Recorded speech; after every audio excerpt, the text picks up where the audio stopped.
पिछले लेक्चर में हमने समूहों की आवश्यकता एवं महत्व और थ्योरीज ऑफ ग्रुप फॉर्मेशन जाना।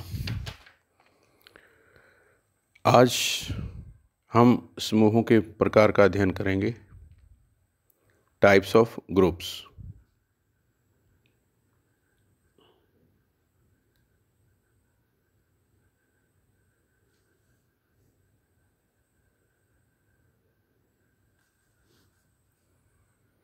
समूह अनेक प्रकार के हो सकते हैं।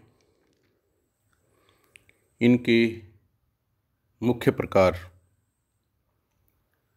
7 बताए हैं। फर्स्ट, फॉर्मल ग्रुप, औपचारिक समूह। औपचारिक समूह का अभिप्राय ऐसे समूह से है जो औपचारिक संगठन में संगठन के उद्देश्यों की प्राप्ति के लिए बनाया जाता है। उदाहरण के लिए, प्रोडक्शन मैनेजर के नीचे अगर 20 सबॉर्डिनेट काम कर रहे हैं तो वह अपने प्रोडक्शन कैपेसिटी को अगर 4 भागों में बांट देता है और समस्त कार्य को 5-5 व्यक्तियों के समूह बना करके उनमें बांट देता है, तो इस प्रकार 4 समूह बन जाते हैं। ये औपचारिक समूह कहलाते हैं। औपचारिक समूहों की विशेषताएं: ये समूह के सदस्यों के मध्य संबंधों को परिभाषित करते हैं और इन सदस्यों के आपसी संबंध पदों के आधार पर तय होते हैं। दूसरा, ये नियमों पर आधारित होते हैं। जो औपचारिक समूहों के संबंध हैं वो नियमों में बंधे हुए होते हैं। तीसरा, ये कार्य विभाजन पर आधारित होते हैं, यानी जिसको जैसा कार्य दिया जाता है उसके अनुरूप ही उसको अधिकार व पद दिए जाते हैं और अधिकार और पद ही औपचारिक समूहों के आपसी संबंधों को निर्धारित करते हैं। फोर्थ, ये जानबूझकर स्थापित किए जाते हैं। फिफ्थ, ये स्थिर व अस्थिर दोनों प्रकार के हो सकते हैं। समूहों के उद्देश्यों पर निर्भर करता है कि कितनी अवधि के लिए वो समूह बनाए गए हैं, यानी उनके उद्देश्य अगर स्थायी हैं तो समूह स्थिर होंगे, अगर अस्थायी उद्देश्यों के लिए कोई समूह बनाया जाता है तो वो अस्थिर समूह होगा। और लास्ट, ये आदेश और निर्देश की एकता का पूरी तरह से पालन करते हैं। Principle of unity of command and unity of direction. तो इस प्रकार से औपचारिक समूह डेलिब्रेटली यानी जानबूझकर औपचारिक रूप से सदस्यों से प्रभावी तरीके से काम लेने के लिए निर्मित किए जाते हैं। Advantages of formal groups. इन समूहों का लाभ क्या है या महत्व क्या है? First, facility in fixing responsibility. ऐसे समूहों की जिम्मेवारी स्पष्ट रूप से तय कर दी जाती है और किस समूह को क्या काम करना है ये पूर्व निर्धारित होता है। Easy to handle complex works. मुश्किल से मुश्किल काम भी ऐसे समूह के द्वारा बहुत आसानी से संपन्न करवाया जा सकता है, क्योंकि नियमानुसार इनसे काम लिया जाता है और इनके अधिकार और कर्तव्य स्पष्ट रूप से पहले से ही परिभाषित होते हैं। Easy to achieve objectives. उद्देश्यों की प्राप्ति बहुत ही आसानी से, बहुत प्रभावी तरीके से इन समूह के द्वारा करवाना संभव हो पाता है। Easy to achieve stability in organisation. और संस्था के अंदर स्थिरता स्थापित करने में बहुत आसानी रहती है इन समूहों की वजह से, क्योंकि इन समूहों को अधिकार और उत्तरदायित्व और कार्य स्पष्ट रूप से बता दिए जाते हैं और उन कार्यों को अपने अधिकारों का प्रयोग करते हुए और अपने उत्तरदायित्व को ध्यान में रखते हुए ये समूह पूरा करते हैं और स्थायी और स्थिर तौर पे अपने उद्देश्यों की लगातार प्राप्ति की ओर प्रयासरत रहते हैं।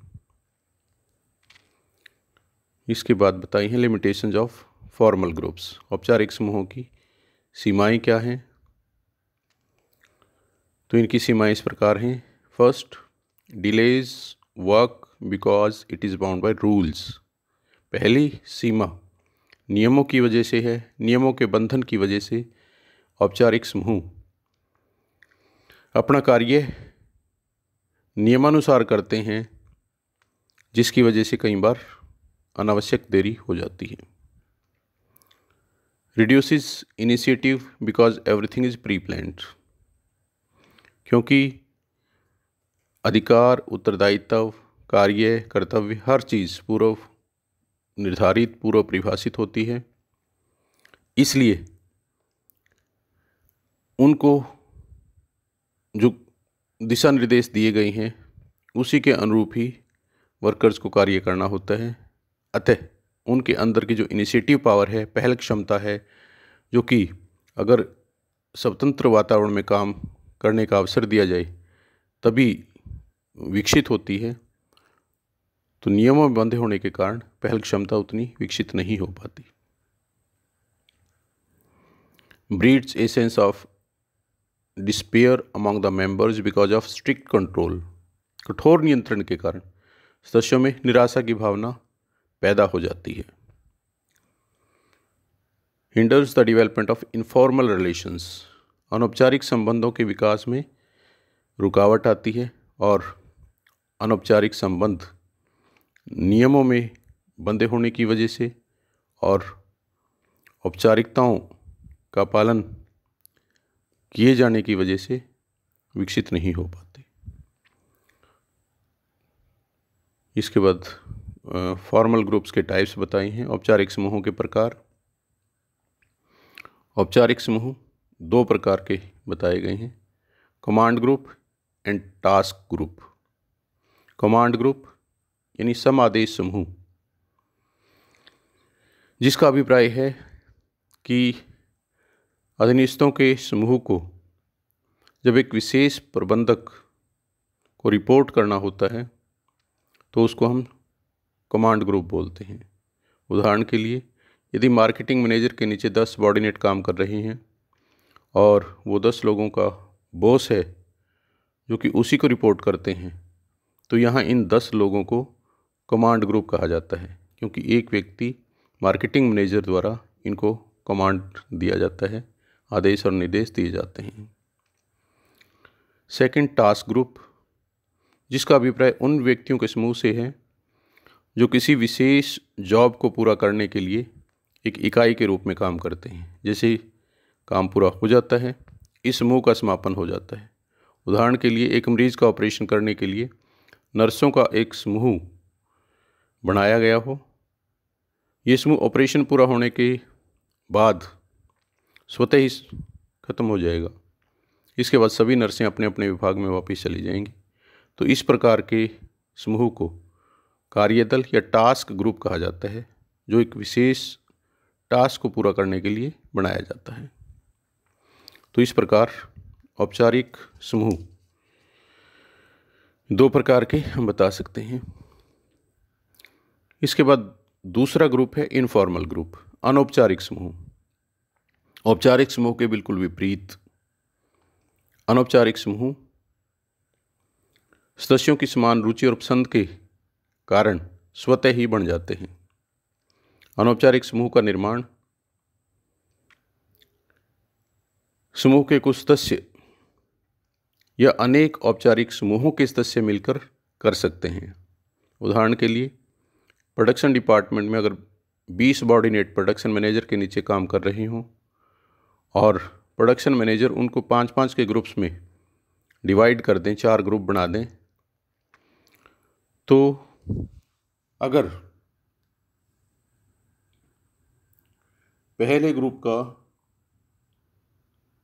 जो कि ABCDE 5 सदस्यों का समूह है, जो औपचारिक समूह है, फॉर्मल ग्रुप है, अगर इनमें से A, B और E तीनों एक समूह बना लेते हैं तो ये इनफॉर्मल ग्रुप कहलाएगा, अनौपचारिक समूह, जो कि आपसी विचार मिलने की वजह से या एक दूसरे के प्रति इंटीमेसी होने की वजह से स्वतः ही बन जाता है। इसी प्रकार अगर दूसरे और तीसरे ग्रुप में FGHIJ फॉर्मल ग्रुप है और इसमें से F और H एक समूह के सदस्य बन जाते हैं, जिसके 3 मेंबर ग्रुप थर्ड KLMNO जो कि एक उपचारक समूह है, इसके K, N और M ये भी उस समूह के मेंबर हैं। तो इस तरह से ये 5 सदस्यों का एक इनफॉर्मल ग्रुप बन सकता है। एक और लास्ट ग्रुप दिखाया जिसमें से कोई भी मेंबर अनौपचारिक समूह का सदस्य नहीं बनता। तो इस प्रकार से हम फॉर्मल एंड इनफॉर्मल ग्रुप्स को दर्शा सकते हैं, बता सकते हैं।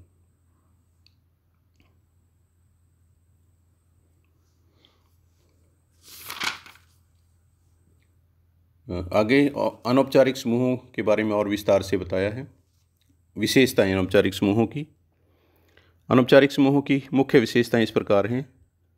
पहला, ये औपचारिक समूहों पर आधारित होते हैं। दूसरा, इनके लिखित नियम नहीं होते बल्कि समूह की परंपराएं होती हैं जिनका पालन समूह के सभी सदस्य करते हैं। तीसरा, इनमें संदेशवाहन स्वतंत्र होता है जिसको हम ग्रेप वाइन कम्युनिकेशन बोलते हैं, अंगूरी लता संदेशवाहन, जिसका कोई मार्ग पूर्व निश्चित नहीं होता। कोई व्यक्ति किसी को भी कभी भी कोई भी बात बता सकता है और वो आग की तरह फैलती है। फोर्थ, ये जानबूझकर स्थापित नहीं किए जाते बल्कि व्यक्ति अपनी पसंद के आधार पर एक दूसरे से इंटीमेसी के आधार पर अपने आप ही ग्रुप बना लेते हैं। फिफ्थ, इन्हें संगठन चार्ट पर नहीं दिखाया जाता।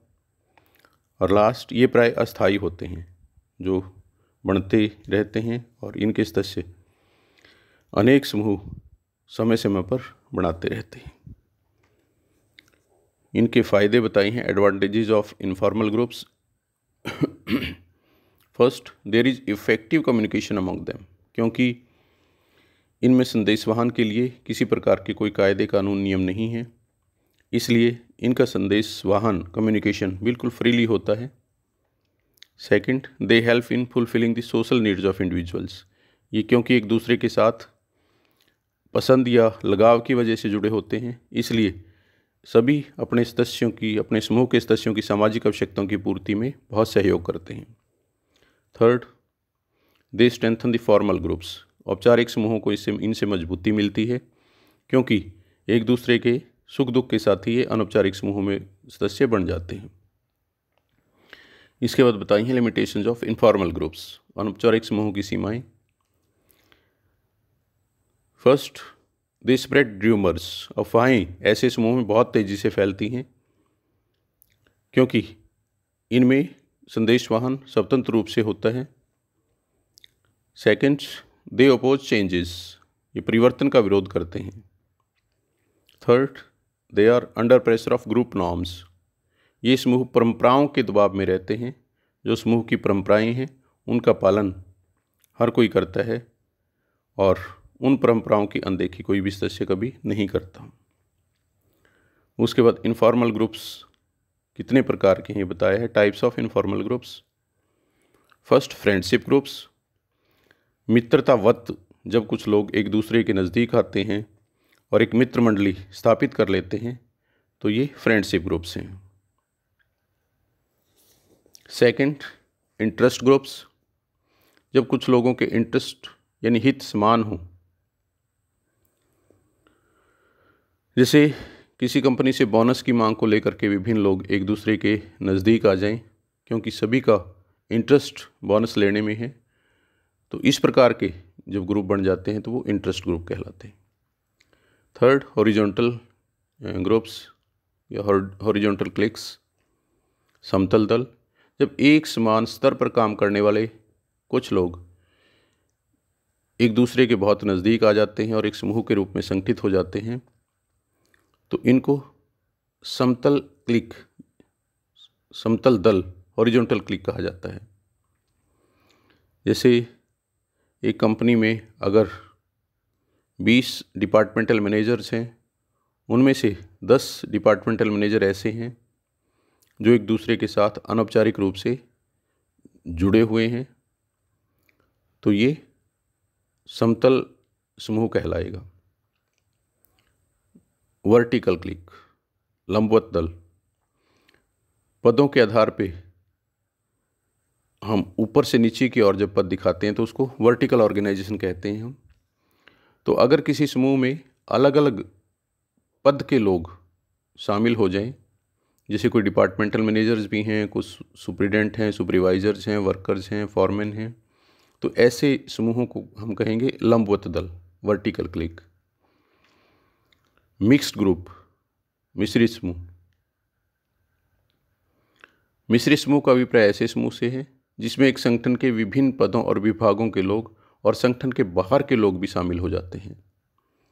ये लोग एक ही बस के मुसाफिर या एक ही क्लब के सदस्य या एक ही क्षेत्र के निवासी होने की वजह से एक दूसरे से जुड़ जाते हैं। तो इस प्रकार से अनौपचारिक समूह अनेक प्रकार के हो सकते हैं। तीसरे प्रकार के ग्रुप्स हैं मेंबरशिप ग्रुप्स, सदस्यता समूह। सदस्यता समूह का अभिप्राय ऐसे समूह से है जिसके वास्तव में सदस्य होते हैं। जैसे एक क्लब सदस्यता समूह का उदाहरण है। जो व्यक्ति इसमें शामिल होना चाहता है उसको इसकी मेंबरशिप लेनी पड़ेगी। बिना मेंबरशिप लिए कोई भी सदस्य ऐसे समूह का सदस्य नहीं बन सकता। तो इसलिए जिस समूह में शामिल होने के लिए मेंबरशिप लेनी पड़ती है उसे हम मेंबरशिप ग्रुप कहते हैं। फोर्थ, रेफरेंस ग्रुप्स, संदर्भ समूह। संदर्भ समूह ऐसे लोगों का समूह है जिनको समूह की वजह से एक विशेष पहचान मिल जाती है। जैसे किसी कॉलेज या यूनिवर्सिटी में एक ही विषय पढ़ाने वाले सभी प्रोफेसर्स की उस विषय के प्रोफेसर के रूप में पहचान हो जाती है। तो इनको हम रेफरेंस ग्रुप कहते हैं, संदर्भ समूह। अगर किसी कॉलेज से कोई प्रोफेसर यूनिवर्सिटी में चला जाता है तो वो जिस विषय के विभाग को ज्वाइन करता है उस विषय के प्रोफेसर के रूप में उसकी पहचान स्वतः ही बन जाती है जैसे उसकी ज्वाइनिंग होती है। तो ऐसे समूह को हम संदर्भ समूह बोलते हैं, रेफरेंस ग्रुप्स। रेफरेंस ग्रुप से हर व्यक्ति को एक विशेष पहचान मिलने की वजह से विशेष गौरव का एहसास होता है। उसे लगता है कि मैं विद्वान लोगों की श्रेणी में आकर के बड़ा गौरवान्वित महसूस कर रहा हूँ। पांचवें हैं प्राइमरी ग्रुप्स, प्राथमिक समूह। प्राथमिक समूह का अभिप्राय ऐसे समूह से है जिसके सदस्यों में फेस टू फेस और बहुत ही गहरा संबंध पाया जाता है। जैसे एक मित्र मंडली। इस समूह की विशेषताएं, सदस्यों में प्रत्यक्ष संबंध होता है, सदस्य एक दूसरे से गहरा संबंध रखते हैं, बहुत प्यार करते हैं अपने समूह के सदस्यों को, सदस्यों में सहयोग की भावना होती है, सदस्यों की रुचियां और लक्ष्य एक जैसे होते हैं, सदस्यों में खुला और अनौपचारिक संदेशवाहन होता है और इन समूहों का आकार छोटा होता है। तो ये प्राथमिक समूह, प्राइमरी ग्रुप्स की विशेषताएं हैं। इसके विपरीत सेकेंडरी ग्रुप यानी गौण समूह। सेकेंडरी ग्रुप से अभिप्राय ऐसे समूह से है जिसके सदस्यों में फेस टू फेस इंटरेक्शन ना के बराबर होता है और बहुत ज़्यादा गहरा संबंध इसके सदस्यों के बीच नहीं पाया जाता। ऐसे समूह की विशेषताएं हैं कि सदस्यों में अप्रत्यक्ष संबंध होता है, इनडायरेक्ट रिलेशनशिप, और सदस्यों में बहुत ज़्यादा लगाव नहीं होता, सदस्यों में सहयोग की भावना की बहुत कमी होती है, सदस्यों की रुचियां और लक्ष्य भी एक जैसे नहीं होते, और सदस्यों में अनौपचारिक संदेशवाहन होता है पर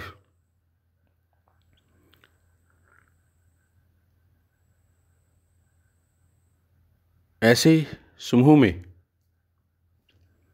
ज़्यादा औपचारिक संबंधों पर ही सभी सदस्य निर्भर करते हैं और ऐसे समूह का आकार बड़ा होता है अपेक्षाकृत।